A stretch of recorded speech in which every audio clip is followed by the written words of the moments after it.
What do we mean by cyclic quadrilateral? Well, basically, this is a quadrilateral whose four vertices lie on the circumference of the same circle.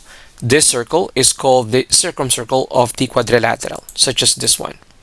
Now, why is this special? Well, because in this particular case, opposite angles are supplementary, meaning if we add the measurement of angle B and D, that equals 180 degrees.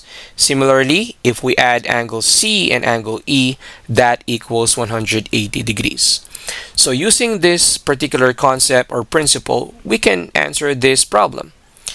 In this diagram, we need to find the measurement of angle D and angle E.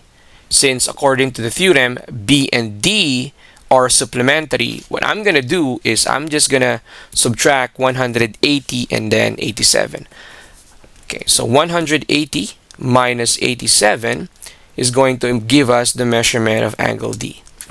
So that is equal to 93. So angle D is equal to 93. Also, if we want to know the measurement of angle E, I am going to subtract 180 and then 79. So 180 minus 79, that is equal to 101. So 101 equals angle C. Using the same concept, we can answer also this kind of problem. Alright, so here we need to find the values of x and y respectively. But before we do that, we need to know first the measurement of angle Q and then angle T. So for angle Q, that's angle Q, that's 180 degrees minus 65. So 180 minus 65, that's 115. So that's angle Q. For angle T, 180 minus 98. So 180 minus 98, that's 82.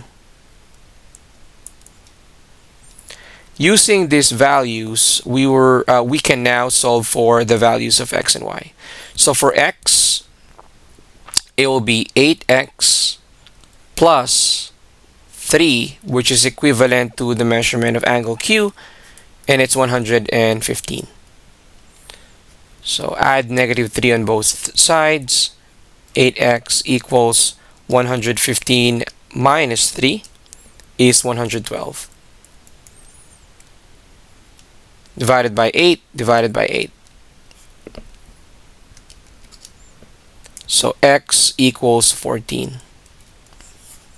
Now for the y, it's going to be 9y plus 10 equals 82.